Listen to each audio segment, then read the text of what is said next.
নমস্কার বন্ধুরা, শুভ সন্ধ্যা। তো তোমাদের জন্য আজকে একটা সুন্দর গল্প নিয়ে এসেছি, অপূর্ণতা সুর। তো গল্পটা বলছি, তো শেষে কেমন লাগছে অবশ্যই জানিও। তো গল্পটা শুরু করছি। রিয়া আর অভ্র দুজনের ভালোবাসার শুরুটা ছিল বসন্তের মতোই রঙিন। ছোটবেলার বন্ধু থেকেই কখন যে তারা একে অপরের স্বপ্নে মিশে গেছে তারা নিজেরাও বুঝতে পারেনি। অভ্র ছিল শান্ত, সংবেদনশীল এবং কিছুটা লাজুক, আর রিয়া ছিল প্রাণবন্ত, মুক্তমনা এবং হাসি খুশি। তাদের প্রেম ছিল নিছক প্রেম নয়, যেন দুটো আত্মার মিলন। শহরের কোলাহল থেকে দূরে এক ছোট্ট চায়ের দোকানে তাদের প্রথম ভালোবাসার স্বীকারোক্তি। অভ্র রিয়াকে নিজের হাতে বানানো একটা মাটির লকেট উপহার দিয়েছিল। রিয়া আজও সেটা যত্ন করে রেখে দিয়েছে। দুজনের স্বপ্ন ছিল একটাই, একসঙ্গে একটা ছোট্ট শান্তির নীড় তৈরি করা। কিন্তু নিয়তি সবসময় ভালোবাসার পথকে মসৃণ রাখে না। অভ্রর বাবা হঠাৎ এক কঠিন রোগে আক্রান্ত হলেন। তাদের মধ্যবিত্ত সংসারে নেমে এলো এক গভীর কালো ছায়া। চিকিৎসার জন্য প্রচুর টাকার প্রয়োজন। সে পাগলের মতো টাকা জোগাড় করার চেষ্টা করতে লাগলো। দিনের পর দিন অভ্রকে কাছে দেখতে না পেয়ে রিয়া অস্থির হয়ে উঠল। অভ্র তার বাবার জন্য হাসপাতাল তার অফিসের মধ্যেই সবসময় দৌড়াতে হতো। রিয়া সবসময় তার পাশে ছায়ার মতো ছিল। সে তার জমানো সবটুকু অর্থ অভ্রর হাতে তুলে দিল।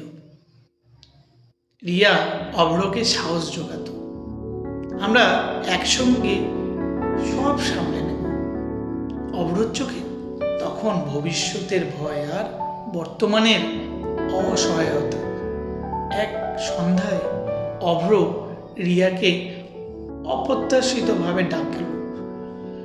অভ্রর চোখে ছিল ভেজা, মুখ ছিল গভীর দুঃখের ছাপ।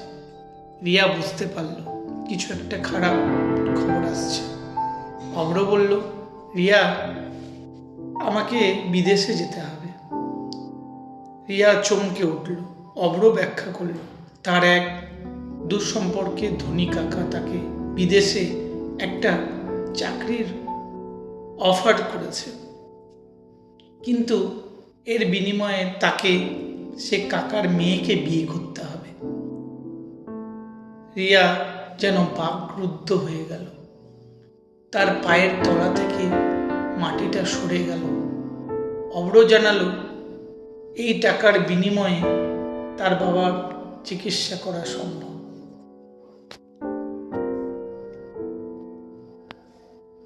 অভ্র বলল, আমার কাছে আর কোনো পথ নেই রিয়া।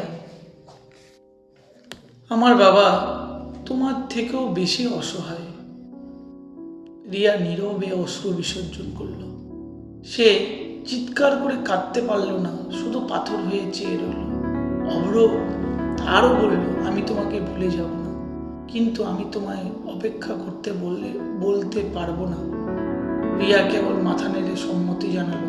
সে বুঝতে পারল অভ্রর কাঁধে এখন ভালোবাসার চেয়ে বড় এক দায়িত্বের বোঝা।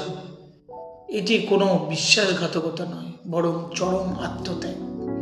সেই রাতেই তাদের শেষ দেখা। অভ্র রিয়াকে শেষবারের মতো জড়িয়ে ধরেছিল। রিয়া সেই মাটির লকেটটা অভ্রর হাতে দিয়েই বলল, তোমার বাবাকে রক্ষা করো। এরপর থেকে তাদের যোগাযোগ কেবলই মাঝে মাঝে কিছু সংক্ষিপ্ত বার্তায় সীমিত রইল। অভ্র বিদেশে চলে গেল। তার বাবার সফল অস্ত্রোপচার হলো। অভ্র সেখানে বিয়ে করলো। রিয়া তার সমস্ত স্বপ্নকে বুকের গভীরে চাপা দিয়ে দিল। এরপর রিয়া তার সমস্ত স্বপ্নকে বুকের গভীরে চাপা দিয়ে সে নিজেকে ব্যস্ত রাখলো নতুন চাকরিতে, নতুন রুটিনে। তার হাসি খুশি মুখটা আর আগের মতো উজ্জ্বল ছিল না।